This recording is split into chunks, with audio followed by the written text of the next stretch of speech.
Bienvenue à vous sur Pause Matinale. Nous prenons aujourd'hui ce temps pour continuer notre thématique à la découverte du livre des Proverbes. Et aujourd'hui, je vous invite à lire avec moi le chapitre 11, verset 25. L'inquiétude dans le cœur de l'homme là-bas, mais une bonne parole le réjouit. L'inquiétude dans le cœur de l'homme là-bas. L'inquiétude peut faire tomber la plus grande et la plus forte des murailles. L'inquiétude peut venir ébranler les fondements, peut ébranler peut-être même les raisonnements. Parce que l'inquiétude nous parle de la peur, de l'incertitude du lendemain, l'inquiétude de notre avenir face à certaines situations que nous pouvons rencontrer. L'inquiétude touche la vie, malheureusement, de bon nombre de personnes et fait partie aussi de leur quotidien. Il est parfois difficile, je crois, de voir l'issue de secours lorsque nous sommes comme enclavés dans des situations très compliquées. Le résultat de l'inquiétude est clairement défini ici dans notre texte.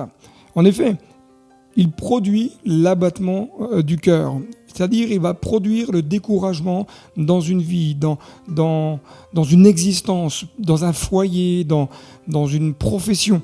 Face à la difficulté, l'inquiétude va venir prendre sa place et commencer à faire son œuvre, commencer à engendrer une crainte, une peur et amener beaucoup, malheureusement, à baisser les bras. L'inquiétude peut amener beaucoup à abandonner la foi, peut amener certaines personnes, à subir les épreuves de la vie d'une manière fataliste, en disant de toute façon on ne va pas s'en sortir, de toute façon c'est comme ça, c'est la vie, on est né dans des situations difficiles, donc il est normal que nous puissions continuer de vivre ainsi. Et l'inquiétude va même engendrer un sentiment de destruction chez certains, ça va engendrer des pensées de destruction, des pensées négatives, des pensées obscures, des pensées de mort, des pensées qui vont nuire à la vie personnelle, à la vie de famille, à la vie de couple, à la vie individuelle. L'auteur du livre des Proverbes nous dit qu'une bonne parole réjouit. Sommes-nous de ceux qui savons ou sauront donner une bonne parole à ceux qui nous entourent ? Est-ce que nous savons être de ceux qui vont avoir une parole toujours, comme je dis, assaisonnée de sel, qui donne de la saveur, qui donne de la vie ? Saurons-nous donner une parole d'encouragement à un moment précis dans la vie d'une personne qui peut-être en phase de difficulté, qui ne voit plus d'issue ? L'exercice n'est pas si évident que cela, mais je crois que nous sommes tous appelés à être des boosters pour ceux qui nous entourent.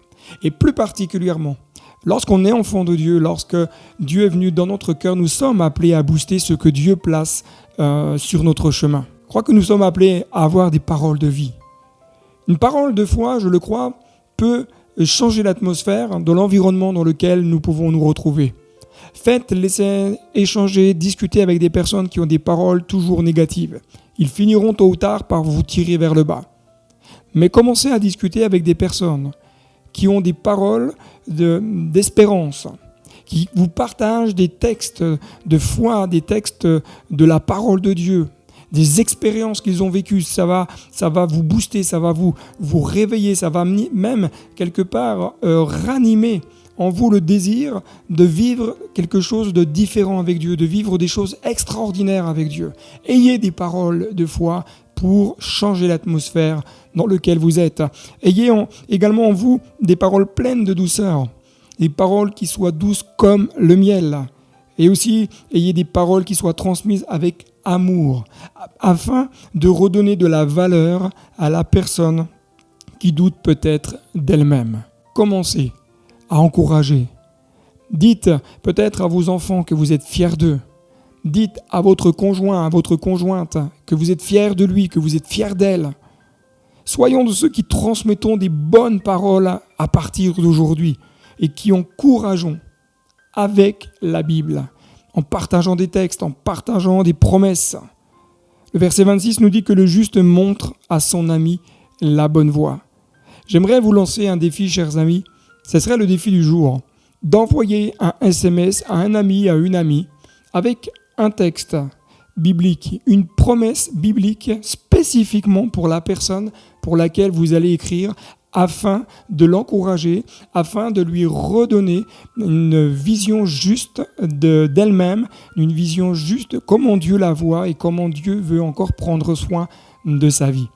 Relevez le défi et vous verrez que vous allez être surpris des choses merveilleuses que Dieu peut faire au travers d'une bonne parole. Que Dieu vous bénisse et à très bientôt.